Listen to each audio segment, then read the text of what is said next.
अब प्रोबेबिलिटी जब हम बात करते हैं तो बहुत ही इम्पोर्टेंट कॉन्सेप्ट है सैंपल स्पेस का, जिसके बगैर आप प्रोबेबिलिटी कैलकुलेट नहीं कर सकते मोस्ट ऑफ द केसेस में। ठीक है, आपने एक प्रोबेबिलिटी एक्सपेरिमेंट किया, उसके जितने आउटकम्स हैं collectively they are called as sample space.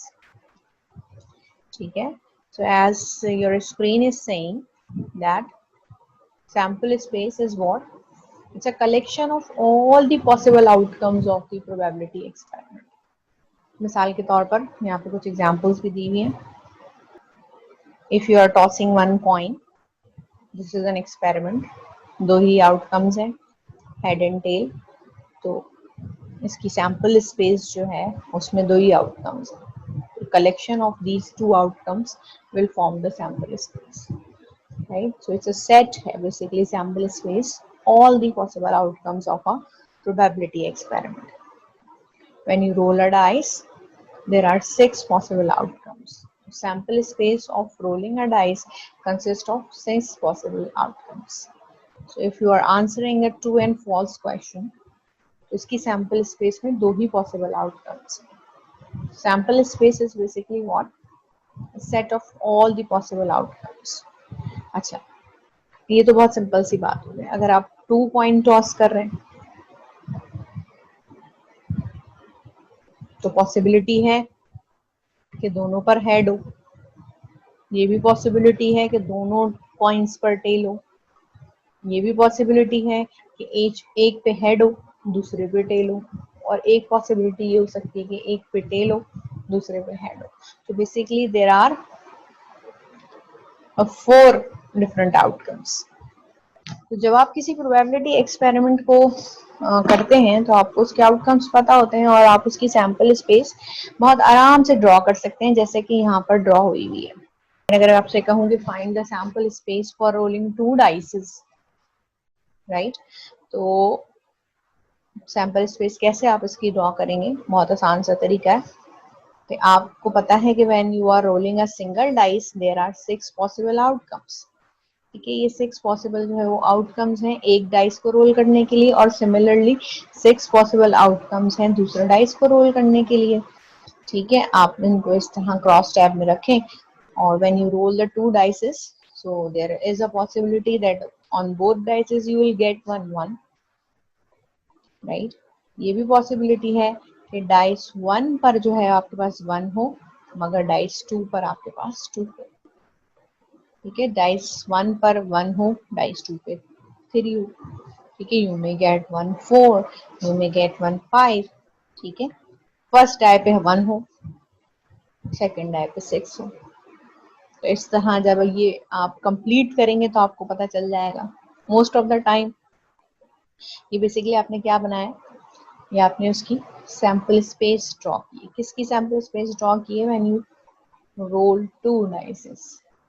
ठीक है, व्हेन यू रोल 2 डाइसेस, तो ये आपने तमाम पॉसिबल आउटकम्स का एक सेट जो है वो ड्रॉ किया है, जिसको सैंपल स्पेस कहते हैं। ठीक है, अब आप यहाँ देखें कि हम इंटरेस्टेड होते हैं किस में? We are always interested in double 6। ठीक है, तो क्या हर बार हमारा डबल 6 आ जाता है? नहीं आता। ठीक है, कभी आ भी जाता है, कभी नहीं भी आता। तो जब हमारा डबल 6 नहीं आता तो फिर क्या आता है?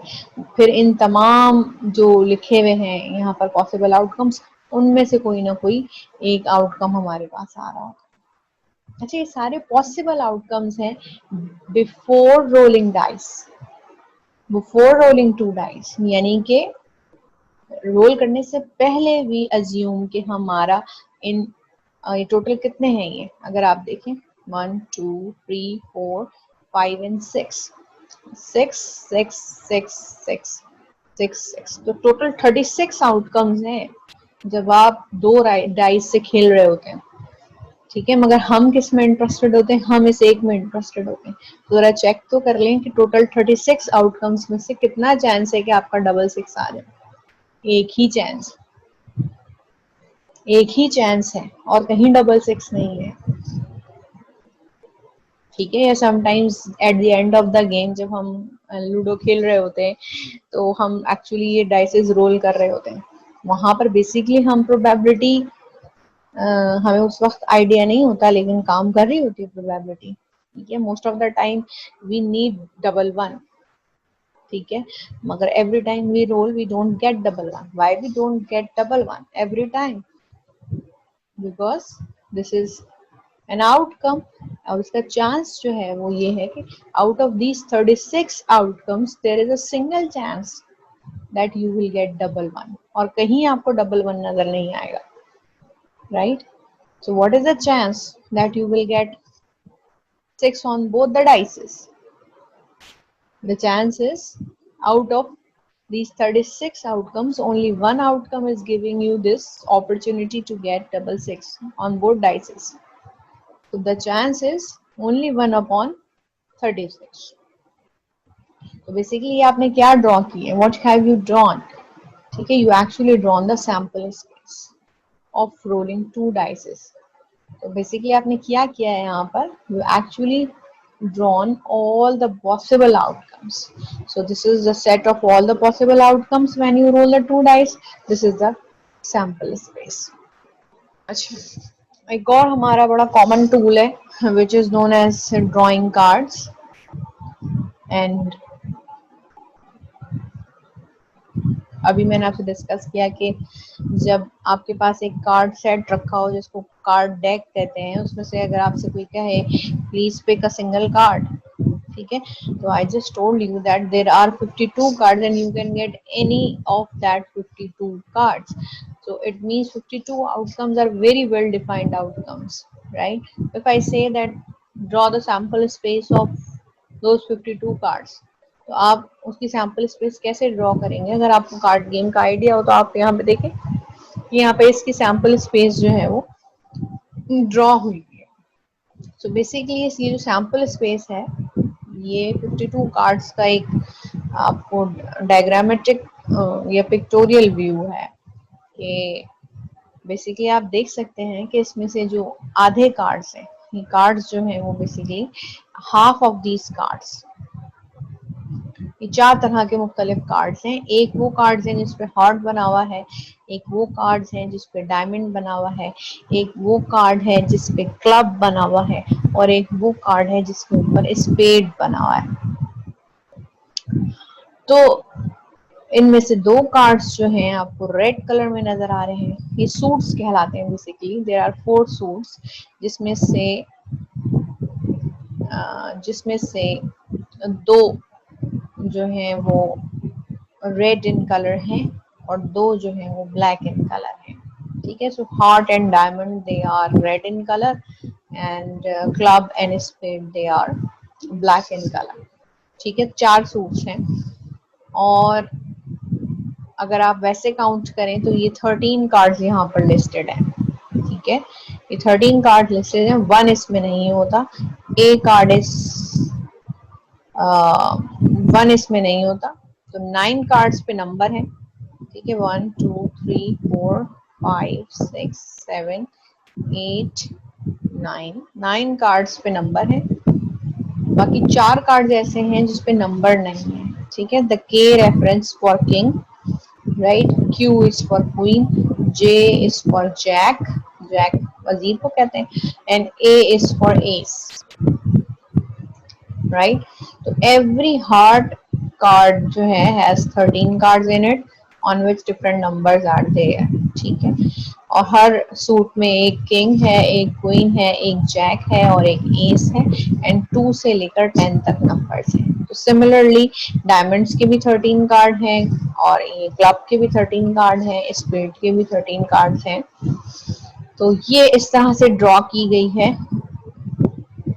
52 कार्ड्स की सैंपल स्पेस, राइट. तो if I ask that what is the draw the sample space of drawing one card from the ordinary deck, so basically this is the possible all 52 outcomes. So it makes the sample space when you are drawing a single card. So you can get any of these cards before drawing it from that collection of the cards. You may get the king of heart, you may get the queen of diamond, you may get seven of diamond, you may get any of these cards. ठीक है, तो for example अगर मैं आपसे पूछूं कि what is the chance कि आप एक कार्ड पिक करें और वो किंग हो, ठीक है, मैंने स्पेसिफाई नहीं किया कि वो किसका किंग हो, वो किंग हो, तो आप क्या देखेंगे टोटल कितने कार्ड्स हैं जो किंग हैं, 1 2 3 and 4, ठीक है, so out of 52 there are 4 cards on which king is there, so the chance that you will pick up a king card, it's 4 upon 52. ये आपने क्या कैलकुलेट कर ली, probability of picking a king from that card.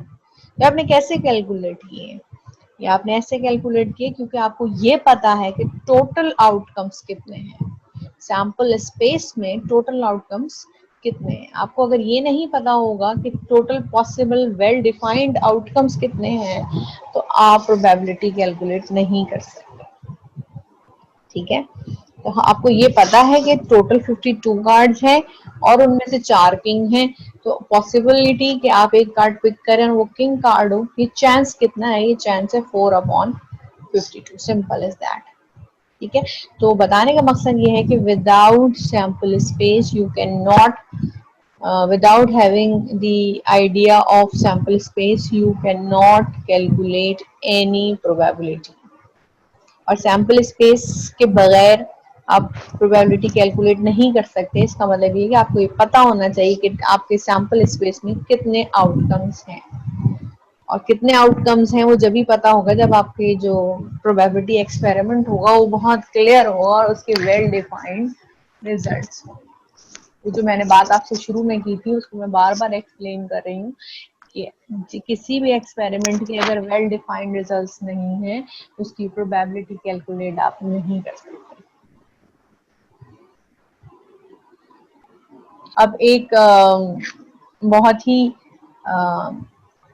और example है अच्छी जिसको कहते हैं जेंडर ऑफ द चिल्ड्रन, ठीक है। जेंडर ऑफ द चिल्ड्रन का मतलब डेफिनेटली ये भी एक तरह का प्रोबेबिलिटी एक्सपेरिमेंट हो सकता है क्योंकि इसके 2 ही वेल डिफाइंड रिजल्ट्स हैं, either it will be a boy or it will be a girl, ठीक है। अदर जो पॉसिबिलिटीज हैं बॉय और गर्ल के अलावा वो जो है वो डिफेक्ट्स में आती हैं, राइट, बर्थ डिफेक्ट्स में आती हैं, हम उनको यहाँ डिस्कस नहीं करें। वेल डिफाइंड रिजल्ट्स 2 ही हैं, either it will be a boy or it will be a girl. It could be a probability experiment और यस वी कैन कैलकुलेट कि अगर किसी भी फैमिली के 3 बच्चे हैं या 2 बच्चे हैं या 4 बच्चे हैं या होंगे, हैं तो जाहिर है वो तो हैं, लेकिन किसी भी फैमिली के अगर 3 चिल्ड्रन है तो क्या पॉसिबिलिटी है कि all of them will be boys और all of them will be girls, और what is the probability that 2 of them will be boys और 1 विल बी द गर्ल, ठीक है। तो हम ये प्रोबेबिलिटी कैलकुलेट कर सकते हैं, लेकिन वही वाली बात कि सैंपल स्पेस पहले ड्रॉ करनी जरूरी है। आपको वेल डिफाइंड आउटकम्स पता होंगे, only then you will be able to calculate the probability. तो सैंपल स्पेस ड्रॉ करने का बहुत आसान सा तरीका है। अब अगर एक ही सिंगल चाइल्ड है तो सैंपल स्पेस में 2 ही ऑप्शंस हैं, इधर it will be a boy and a girl, ठीक है। अगर 2 चिल्ड्रन है, किसी फैमिली के 2 चिल्ड्रन है तो पॉसिबल आउटकम्स 4 होंगे, या तो दोनों गर्ल्स होंगी या दोनों बॉयज होंगे, या फर्स्ट टाइम गर्ल हुई सेकंड टाइम बॉय, ये एक ऑप्शन आउटकम हो सकता है, और या फर्स्ट टाइम बॉय और सेकंड टाइम गर्ल, 4 ऑप्शंस हो सकते हैं, ठीक है। थोड़ा सा इसको बढ़ाते हैं कि अगर जो है वो किसी भी फैमिली के जैसे यहाँ पे आप सवाल लिखा हुआ है कि what is the sample space for the gender of a children if a family has 3 children.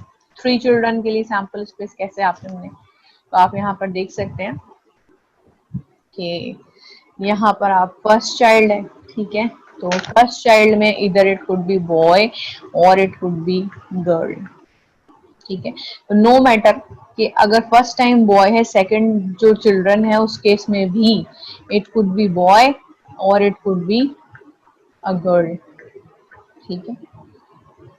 अच्छा, इसी तरह अगर फर्स्ट चाइल्ड गर्ल है तो आराम से इसको एक ट्री की फॉर्म में आप बना सकते हैं। It could be a boy, it could be a girl, right, no matter that first child is girl, second child में अगेन वही चांसेस है, ठीक है। अच्छा, सेकंड चाइल्ड के बाद again if both the boys are both the child children are boys, तो again third time में ये इंडिपेंडेंट सी बात है कि it could be again a boy और अ गर्ल, ठीक है। तो ये पॉसिबल, आप बेसिकली क्या कर रहे हैं, एक आप सैंपल स्पेस बना रहे हैं, ठीक है, और आप पॉसिबल आउटकम्स पहले डिफाइन कर रहे हैं